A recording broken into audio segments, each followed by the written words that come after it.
Okay, so we were talking about last time. Again, he explained in greater detail the process of tshuva, the process of regeneration of the linkage of the different layers of the soul, right? So it's interesting. So it seems like regular person as he grows, it's a more bottom up. He's traveling bottom up, meaning he's moving up the ladder. In the process of tshuva, the connection is restored top down. The growth of the links is restored top down. Okay, so that's kind of interesting. So he also mentioned that that when it comes to things, damages that are caused on the level of the neshama, a level of thought, right? The neshama and the aura of a person, so to speak. The neshama of a person kind of, he loses that connection. So the way to do that is to restore. You have to first restore the connection to learning Torah. When you learn Torah, then you rekindle those sparks of light that are connected to the root of one's soul, and from the root of one's soul, it comes down to the neshama, and then to the ruach, and then to the nefesh, right? So the Torah, learning Torah, is a person's essence, meaning everybody has their own chelik in Torah, everybody has their own unique perspective to Torah, and so that when we reconnect to that perspective, that's our reconnection to the shoresh of our neshama, to the root, to the source of our neshama, and then from there we're able to regrow the other parts of our neshama as well. Now, so that's what he said. So he's going to continue with this. With the next two chapters, he's going to go into Torah, and he's going to address a very interesting issue as a by the way.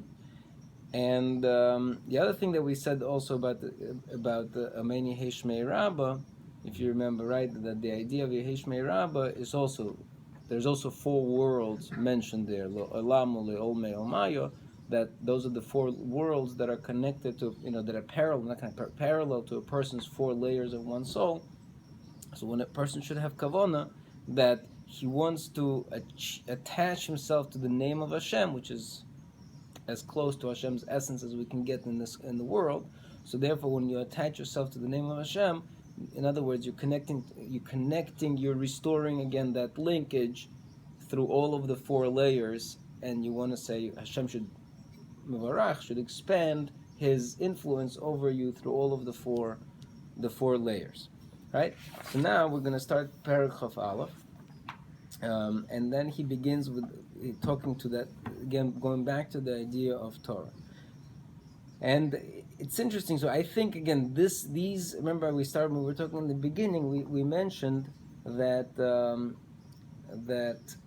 that one of the kind of Nefesh HaChaim, Chaim Volozhin has a little bit of an agenda with this book, and the agenda is to argue with some of the tenets of Hasidus.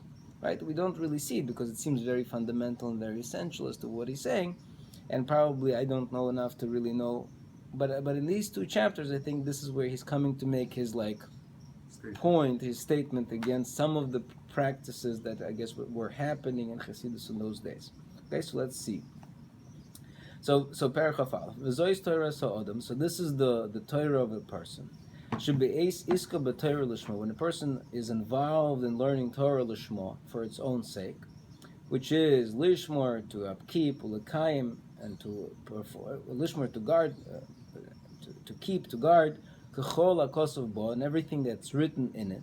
Metaher es gufa, he purifies his body meroisho ve'ad ragla, from his head until his legs, right? And that also kind of goes back to that idea that when he said that Odom Arishon, he brought a memory of Chazal that Odom Arishon brought the ox that Odom Arishon brought the horns came before the hooves, right? And we explained over there that the horns is referring to the intellect, and the hooves are referring to the body. So because Odom Arishon's sin was mainly an intellectual sin, so he had to start first being mechaper for the horns, quote unquote, and then proceed further down until the legs, the hooves. Right? So over here also, when a person learns Torah l'shma, right? In order to keep it, he is mitaher everything from the head until one's feet.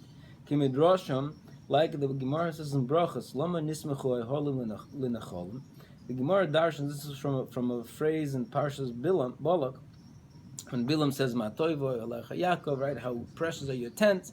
And we know the word tents doesn't just mean the residences, places where Jews live, right?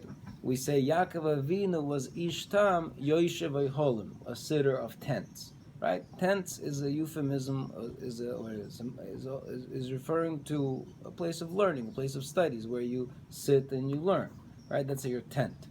Right, so the Gemara says, "Lama nismechu oiholim lenecholim."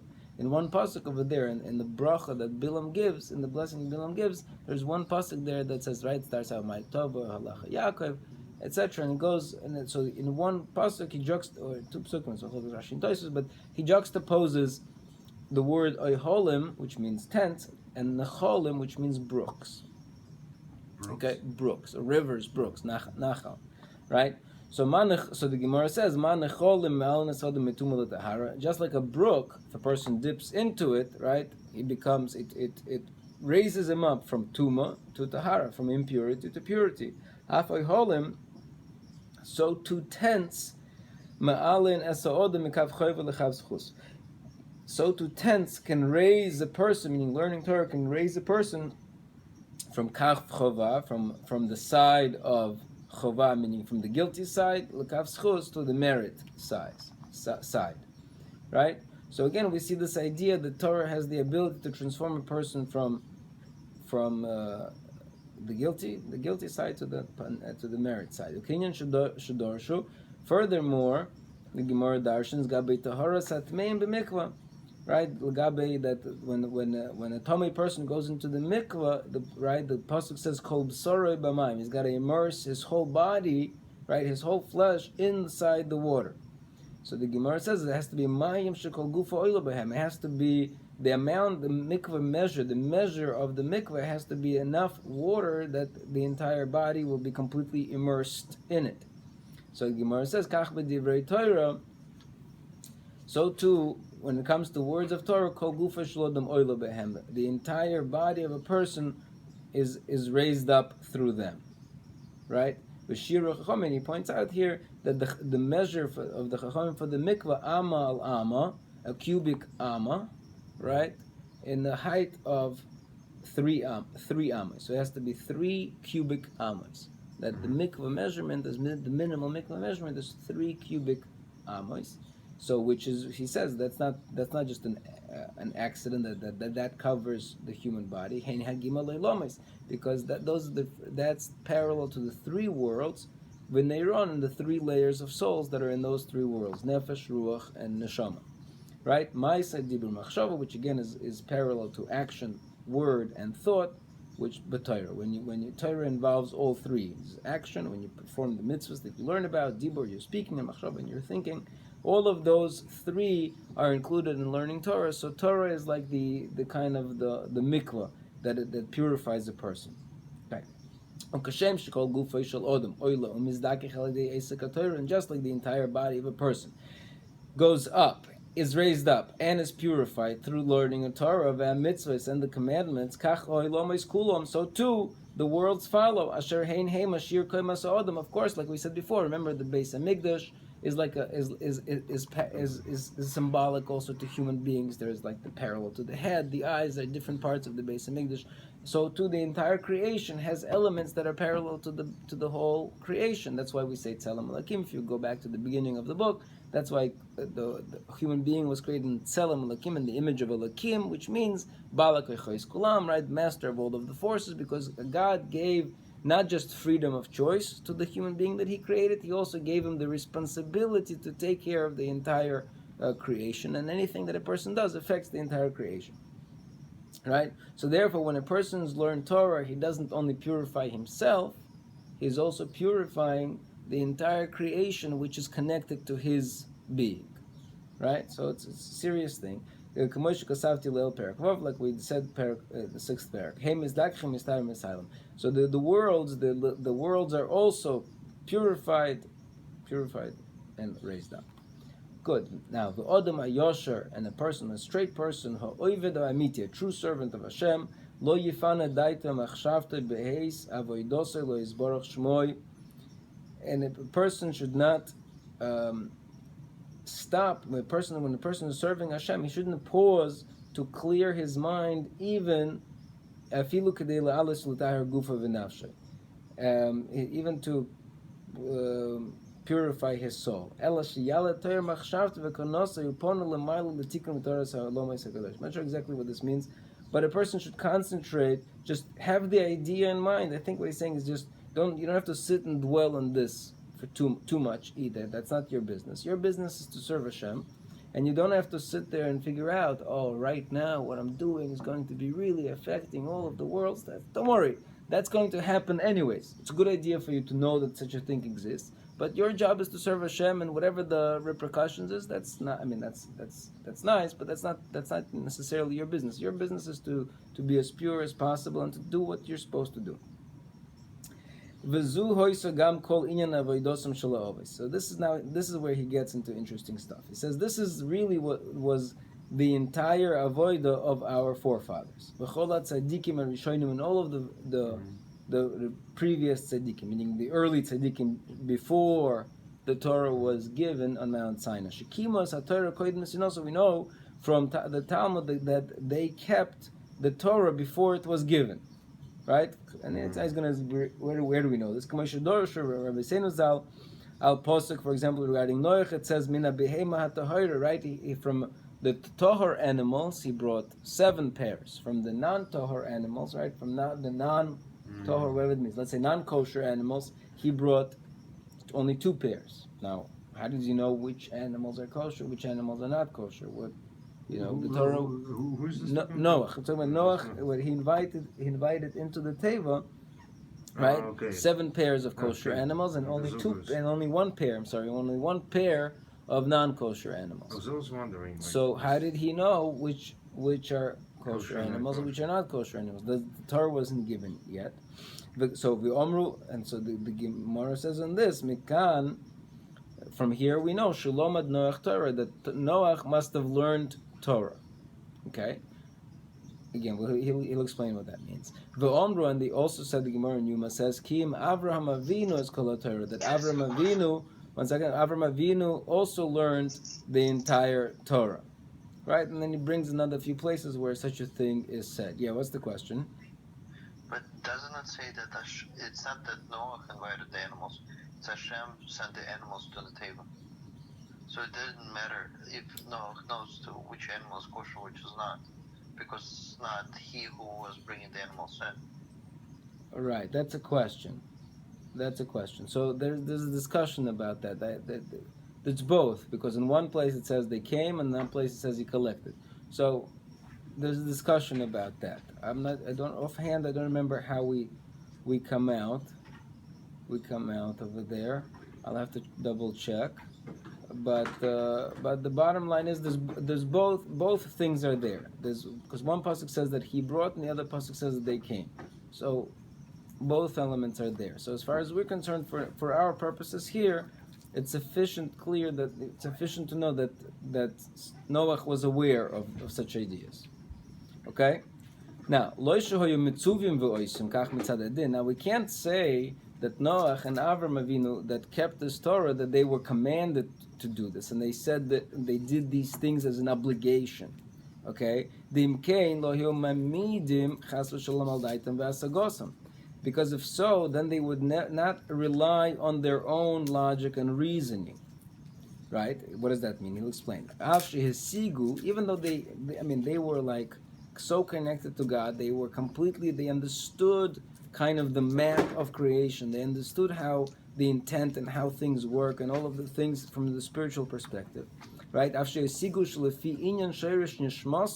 Even though they understood that they were so connected to the root of their neshama, that they have to serve. Then they would not change anything from any of the commandments of Hashem.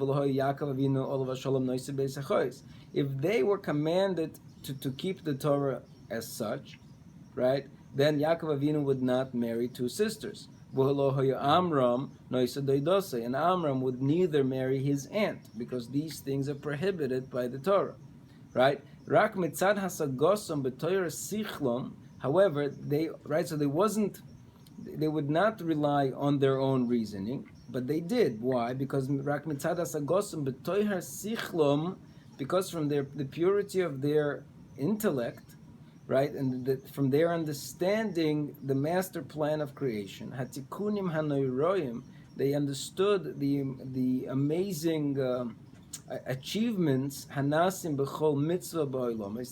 For that, what happens when a person does every mitzvah in the worlds, v'koychos elyonim, and the impact on the forces above, v'tachtoim, and below, v'apagomim akdoilim, and the great damage, v'achurban, and destruction, v'harisa, and again another destruction, chas v'sholom, shigormu bahem im lo yikaimim, that will be kept if they would not be mekayim the Torah as they understood it. V'chein Noach, and so to Noach, hikrev davka v'na behema tahora. When he got off the teva and he brought karbonos, again he only used kosher animals. Why? Ki ro'ah v'hisig hakoyach v'hashoyre sha'elyon shel kol behema v'chaya. He was able to kind of intellectually, again from understanding the master plan of creation, he could figure out which animals are acceptable for korban and which animals are not. Which ones of them have the root from the side of kedusha v'yekriva, and they're kosher to be brought, and which of them are from the side of tuma and sitra achra, and which were not worthy to be brought before Hashem, because then they would not be acceptable, right? So they, from their kind of, so the point is that they were so connected to Hashem, right, that they kept on learning, thinking, doing, serving Hashem to the degree that they connected to the root of their neshama, from which they were able to understand the master plan of creation and the will of Hashem and exactly how the whole thing was set up. So as a result, they did what was right in Hashem's eyes, right? As we see, the pasuk says, and Chanoich walked with God, right?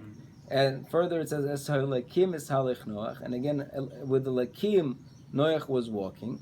Or another pasuk says, halakim asher salachti avoisai lefanov, the God before which my forefathers. This is Yaakov speaking. I think Yaakov speaking. Yeah. That my forefathers walked before him, right? And what's interesting, he points out, Sheperu Shalakim, over here, the name of Hashem that's used over here is Elohim, which goes back to his first thesis that it's Tzelem Elohim Dafka, that every person specifically in the image of Elohim, which is Balakoi Chois Kulam, is the master of all the forces in the world. These tzaddikim were able to understand the nature of all the forces that are above and below that Hashem created, and they knew how their actions affected those forces. And the laws of Shamayim and Oretz, or Mishtorim, and their upkeep, V'sidre and Hagosam, and the way they're all arranged, V'iskashrusam, and their interconnectedness, Arkavosam, and their merging, Al Yidei Kol Inyonei Masei Odom, through all of the actions of mankind, right? So they understood the whole picture basically. And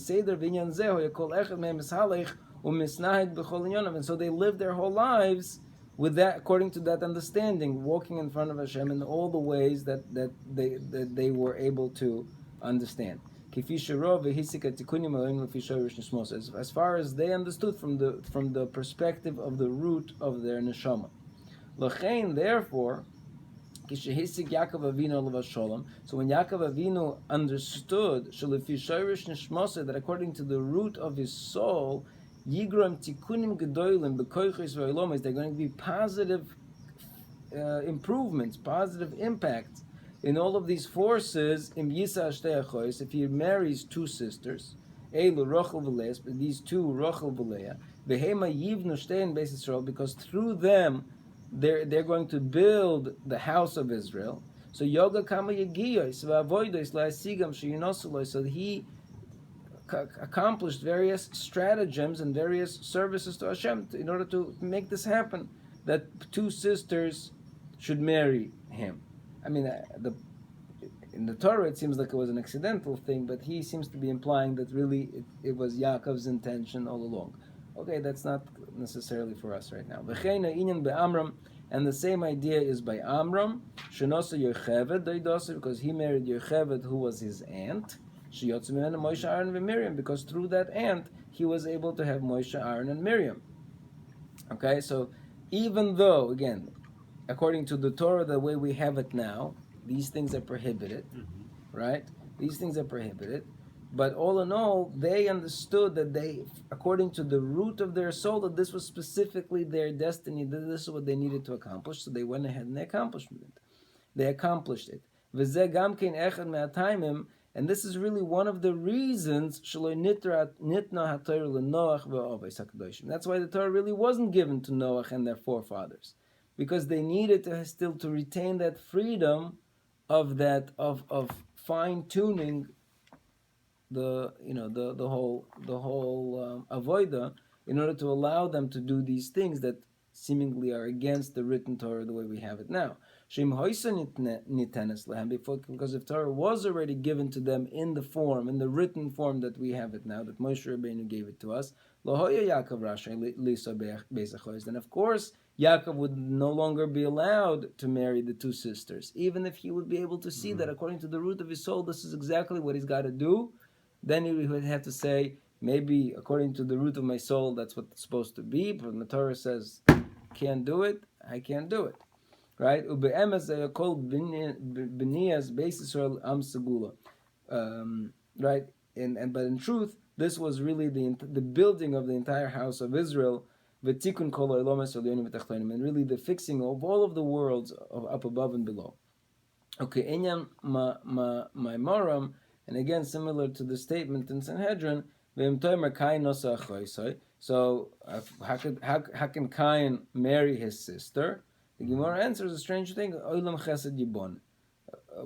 Olam was built through chesed, meaning there's a reason why he has to do it. Meaning the Torah later calls really marrying a sister as like chesed. Who over there it's more of a derogatory thing. But in those days that's how you rebuild the world. There were no other women around, so you marry your sister. You got to build the world. That was the purpose. Okay, so before Matan Torah, right? So again, so what he's saying in this chapter, what he said in this chapter is that the ideas of the Torah, right, are part and parcel of the creation, right? All of these spiritual worlds, the whole creation, there's a master plan. The Torah represents that master plan. When a person learns the Torah, he connects to that master plan, as we see the forefathers did, because they were able to, without any Torah being available, without any knowledge being available, they were able to figure it all out just by observing the creation and connecting to God, and they were given this knowledge, right? But as a result, because the knowledge wasn't yet set into written law, so therefore they were able to still tweak it according to their global understanding. However, next chapter, Perichav Beis, Moshe v'hayrid la'aretz. However, when Moshe arrived to the scene and he brought the Torah down to earth, Loi b'shamayim it is no longer in heavens. Uleval yischakim ha'odam agodol, no longer can even a great person, even if though he's got incredible intellect and incredible understanding and he figured it all out, but he can no longer loimar say, Anoichi haroya soid v'tamei mitzvahs. I really now understand the secret and the reason for commandments, and how they're interconnected in all of the forces of creation and all of the worlds that are up above. That I see that according to the root of my soul, I got to marry my sister. Right? Sorry, that train has left. That boat has sailed. Once Moshe Rabbeinu brought this down, that chapter is closed. Oy lemiva mi lefish shorshay, or who is according to their soul, their source. Laver chas v'sholom aleiz mitzvah, to transgress any commandment, not even a serious one like I gave an example, but you can't say, oh, now I really understand now that what I'm supposed to do, this is an avera. I really understand that according to the root of my soul, this is really a mitzvah. That you don't no longer have this power. So this is why I think that he's attacking a little bit of Hasidus over here, is because, again, I don't know any examples, but it seems to be such an idea exists out there that Hasidim, certain rabbis, they had practices that were controversial. Let's put it this way: they had practices that were controversial in terms of the world of halacha. They were questionable, right? So they were rabbis that did certain things that didn't, fit the very letter of law. So he's saying, I'm sorry, guys, we don't, you might be holy men and you might be geniuses and you might be everything, but it doesn't seem to work in the scheme of things that as it stands today. Mm-hmm. Right? So you can't even disregard any detail from the halachically prescribed action. To make it less, you can't even diminish one detail from even the rabbinical enactments, or even to change the time. So this is clearly to me an attack on Hasidus, because Hasidim, weren't so makpid on zmanim, right? Mm-hmm. So he's attacking that as well. Okay, so therefore he says Sima Torah. That's why the Torah concludes, right? The very conclusion of Torah is V'leikom Novi Oid K'Moshe, and no longer another prophet will rise like Moshe. And further, like the Gemara learns, Eila mitzvahs. The pasuk says these are the mitzvahs. What does that mean? These are the mitzvahs, and no prophet can say, "Well, I got commandment number 614, and I figured it out from my nevuah." Sorry, again, can't do it. The Kumash Samchat HaTorah, and also like we darshan from the connection as Kol Hadovar Shanoichi Mitzaveh, on everything that I command, Lo Toisef Alav, you can't add to it, Lo Tigram Men, you cannot detract from it. Shagam ki yokum bekir b'chanovi, and then the next parsha deals about Novi arising. If he wants to add or to detract from the Torah, lo tishmel divrei novehu, you cannot listen to the words of that Novi. You just follow Hashem your God. And you can have further examples. Here is an example to illustrate what he's saying. You have Chizkiyahu HaMelech, right? So the story with Chizkiyahu HaMelech was that he did not marry, right? He did not marry. The Gemara Bracha says that Chizkiyahu HaNavi did not marry. Why didn't he marry? The Gemara says that he saw in Ruach HaKodesh that his son was going to be Menashe, the most wicked king, and as a result, there's going to be bad things. So he figured, I got it. I figured it out. I'm just not going to marry, so there's not going to be that son. So the Gemara says that comes Yeshayahu HaNavi, that's his prophet, right? His royal prophet, and he comes to him and he says, you're going to get sick and you're going to die. Or he got sick and he was on his deathbed, and he says, I'm sorry, you're going to die.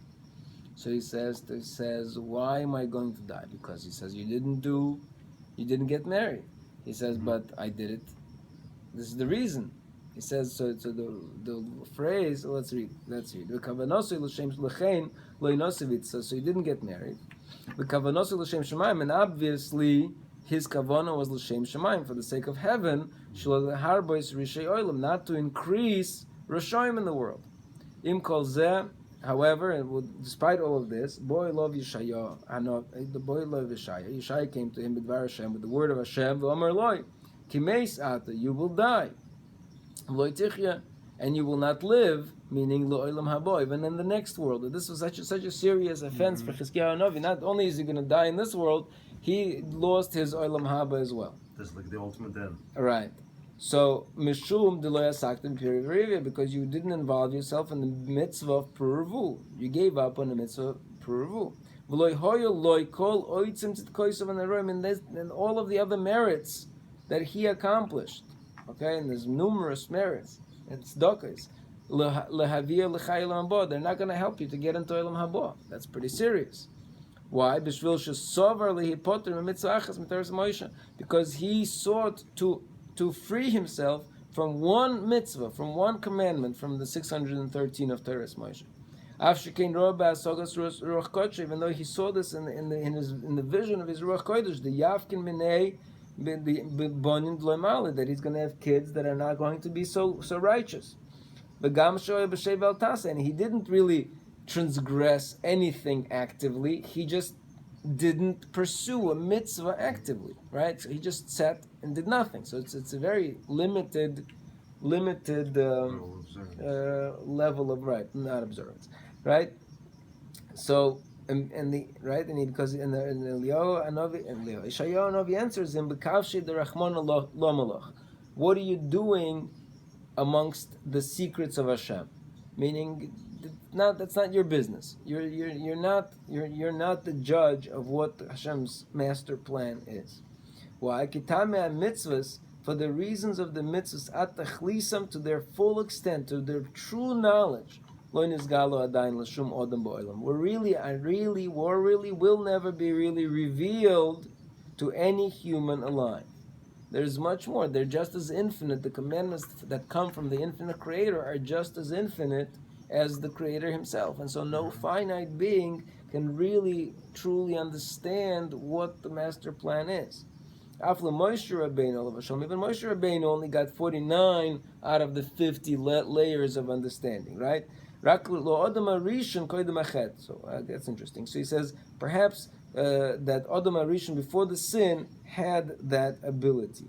Okay. So this is what we refer to this wine that is preserved from the 6 days of creation. Okay, so we can taste, that's the wine. The oldest wine from the 6 days of creation is basically this idea of or sheshimish b'yom rishon, and this is what is metaphorically referred to, that the light that Adam Arishon was able to see with on the first day before the sin, that with that light he was able to see from the beginning of the world to the end of the world. Meaning he really saw that Adam Arishon before the Chet was able to really see the master plan of creation, to really see the whole thing. Because the Torah HaKadosh emanates from the highest source. It's above all of our understanding. So how is it possible that one would think that it really is given over to our intellect and our understanding? And as a result of that, we should change halachos v'seder zmanam, or the order of times, al pi roichav daita v'asagosa, because we have this feeling and understanding that this is what really Hashem wants. No, you have no right to say that, because you have no idea what really Hashem wants. As much as you understand like a drop in the bucket. And so exactly how Yeshaya answers to Chizkiah, "Behadei kavshu derachmana lo malach." What are you doing? What is your business in those things that Hashem hid from you? Whatever you were commanded, that's what you're supposed to do. And whatever Hashem wants us to do with your actions as a result, that's His business. That's not your business. Right? So we see that after Moshe Rabbeinu brought down the Torah, we live in a world of halacha. The halacha as it is given, and every detail, every section, every part, zmanim, all of it, it's only halacha based. It's only, it's exactly as it says, and you got to stick to that. Now he qualifies it a bit. However, he says when prophecy was still around, right? When prophecy was still around, okay, so then there were exceptions. Then a Navi was able to institute something new, but for something that we call the Hayroas Shah, a temporary psak. Hayroas Shah, a temporary psak. Meaning if circumstances force you sometimes to break the law, temporary. If it's not temporary, then it's baltoisef or detraction, right? So then you can't do that. But a temporary, we see that Nevi'im, they were able to break, quote unquote, break the halacha for temporary purposes, right? Even to transgress one of the mitzvahs Hashem, for example, going to Leo Bahara Carmel, right? The typical example of this is Eliyahu on the Mount Carmel, where he had to show all of the false prophets and all of the false priests over there that were serving what's called the Baal. They were serving the Baal. So he said, "I'll tell you what. Let's pick a neutral ground. We're going to go to Hara Carmel. You're going to serve your God. I'm going to serve my God. We'll see which God is going to accept our service." Right? And in the end, Hashem's fire came down and took Eliyahu's korban. So it was a big Kiddush Hashem because he showed them that these other idols were nothing. Right? But how is he allowed to do that? The Torah prohibits doing any kind of service outside of the Beis Hamikdash. But this was a Hayroas Shah. He needed, the situation with the Avodah Zarah was getting so bad that he felt that he had to break the law in order to win the law, so to speak. You lose a battle, but you win the war. Right? But again, that's only a Novi is allowed to do that, and only on special occasions for special purposes as an exception. It can never be, okay, from now on we have to do this as an exception forever. That's not an exception. Exception means only right now, and it is a temporary thing. But this is something that is, again, we have a source for it. A law of Tishma'un, we says that if you have a true prophet, you listen to him. This is our commandment, to listen to the words of the prophet. Even if he commands to transgress a certain commandment, at a time when it is necessary. But even there, the Chachamim say, Avodah Zarah, obviously, Avodah Zarah is a thing that can never have an exception. So no prophet can say, I see that right now, for the next 3 months, we must bow down to this idol. It must be so. That cannot never be. That can never be. Other mitzvahs, we have examples of other mitzvahs. As you're going to say later, I think we're going to have to stop here anyways, because it's getting late, so we didn't finish. But as he's going to say later, that, right, so Esther, she said, we're going to declare a fast, and the fast came out to be, the 13th, 14th, and 15th of Nisan, so they didn't eat matzah that year because they fasted. Shlomo Melech, when he built the Beis Hamikdash, he said they didn't have to fast on Yom Kippur that year because, right? So again, we find temporary suspension of certain Torah laws under the guide of a Navi for temporary Eis HaTzorech, a temporary time of need. But we can never, but A, we need a Navi, and B, it has to be temporary. Right now, we don't have such. He's going to say right now we don't have such ability. We don't have Nevi'im, and it's not temporary. So basically, right. So he's saying that we at this point we live in what's called Arba Ames Shel Halacha, and the 4 cubits of Halacha, and we have to follow Halacha, and we cannot even though after all is said and done, you are the pinnacle of creation, and you figured it all out, and you connected with your neshama, and you think you have it all figured out. At the end of the day, you're going to have to recognize your limitations and say, you know what, as much as I think I understand, I could be wrong. Or even if I'm right, I still have to follow what the halacha says to follow. Just like Chizkiah, he was right, he understood everything, but Hashem says, this is the course of events, this is my master plan, don't think you know better. And you do what you have to do, and let the chips fall where they fall. Okay, so we have a little bit until the end of this Shar Aleph. Okay, shkach.